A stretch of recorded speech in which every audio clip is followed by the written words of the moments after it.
The following words of service and sacrifice of the chaplains in the Second World War are entirely in his own words and were written at the end of the war in October 1945. The United States fleet is homeward bound these days, and yesterday Americans paused to celebrate Navy Day. The men and women of the naval services are profoundly grateful for this tribute and happy that America is saying, "Well done." On ships of the line and most flotillas and with squadrons of smaller ships, there is a man who has sought out his enemy in unique ways. He has not borne arms, but he has been in battle. He was at Pearl Harbor, Guadalcanal, the Coral Sea, Saipan, Iwo Jima, the Philippines, Okinawa, and Tokyo Bay. His battle station was his pulpit, in a crude chapel or in the crowded compartment of a ship, in his little office where he shared the simple joys of the men, counseled them in their trouble, or in the sick bay where he comforted them in their pain. He wears the Christian cross or the Jewish tablet and Star of David. Once he decided Navy men needed him, he volunteered for the United States Naval Chaplains Corps. On September 8, 1939, when Franklin D. Roosevelt declared this nation to be in a state of emergency, there were 91 Navy chaplains in uniform, with 63 others standing by in the Naval Reserve. By August 1, 1943, over 1,300 clergymen had taken leave of their civilian parishes, had gone to the Navy Procurement Office to offer their services to the chaplaincy. By August 15, 1945, there were 2,811 Navy chaplains, or 1 to approximately 1,250 men. By that time, 12 chaplains had given their lives aboard fighting ships or on bloody invasion beaches.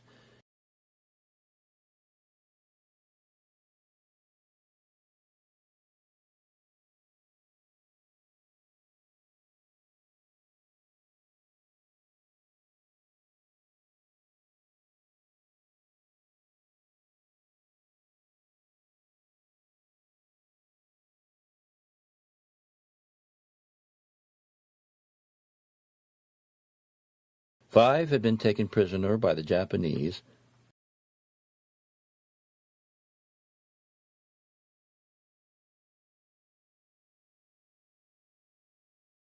"83 had been decorated for outstanding and heroic conduct, or for wounds received in action. The Navy trained its new chaplains with a 2-month indoctrination course. The Naval Training School was first set up at the Naval Operating Base, Norfolk, Virginia, and was later moved to College of William and Mary at Williamsburg.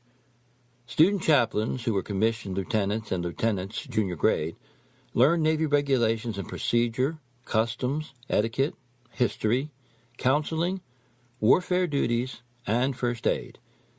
They went aboard ships and to shore stations for periods of field training. Young candidates for the ministry were inducted into the Navy V-12 program.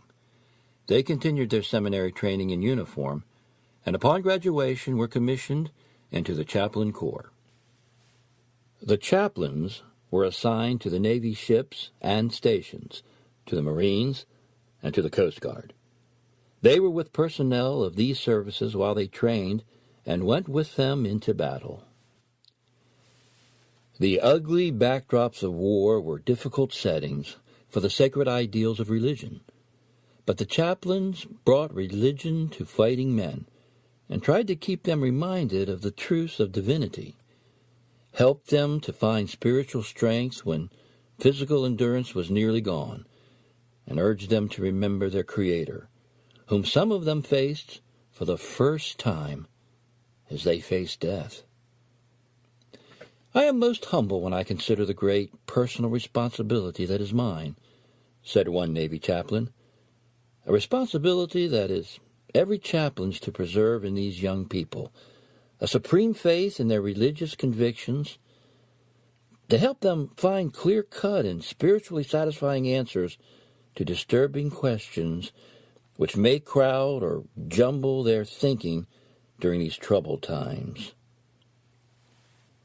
With these men far away from home, chaplains put aside differences of faith and turned their thoughts and efforts and abilities toward one goal, the spiritual care of these young Americans.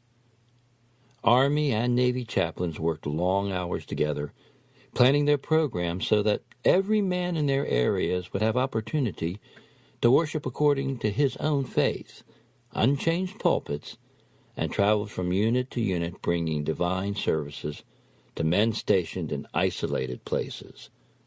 They gave instruction and equipment to units and ships without chaplains so that laymen could lead services for their comrades. And chaplains found things to do besides holding divine services each Sunday. During the battle, for instance, they served as valuable assistants to doctors and medical parties, offering a glass of cool water or a prayer, bringing men through fire and strafing to the aid stations where doctors could take over.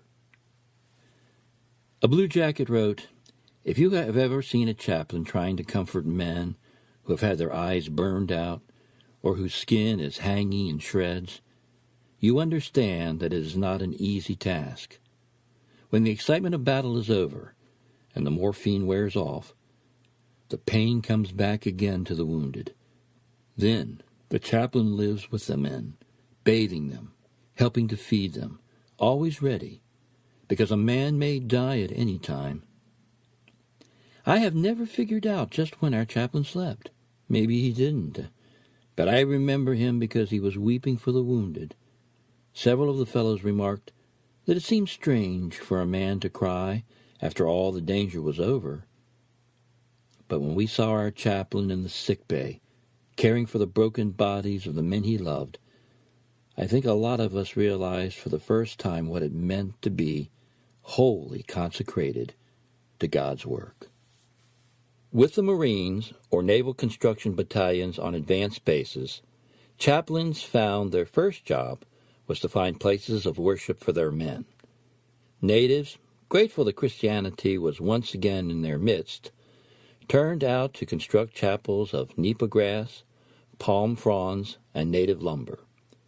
With the coming of the Navy chaplains, these dark-skinned Christians were able to worship their God for the first time since the Japanese had occupied their homes many years before.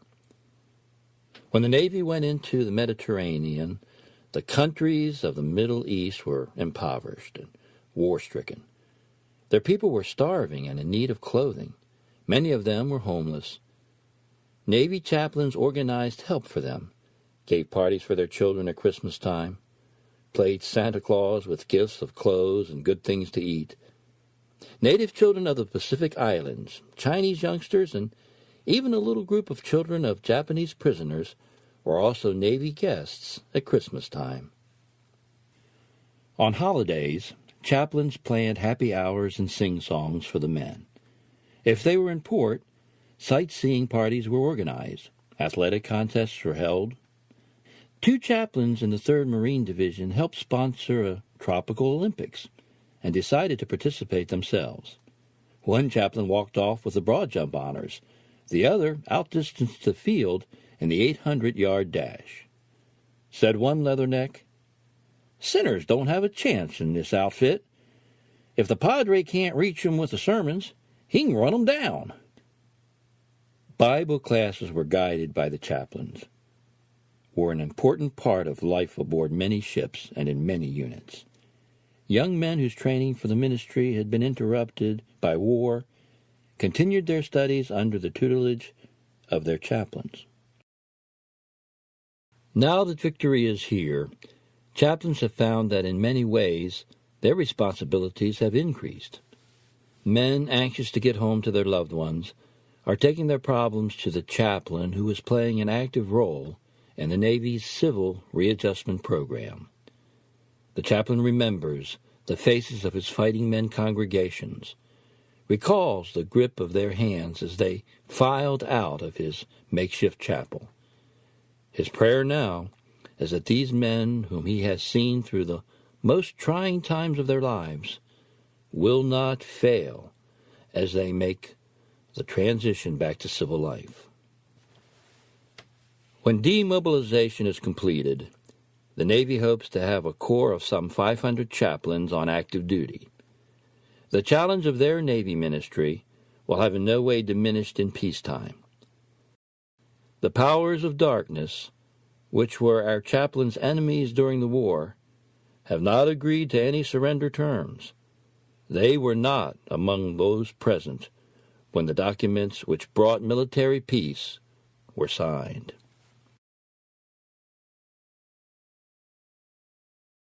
Chaplain Thomas was born in 1892 and was from Piney Woods, Mississippi.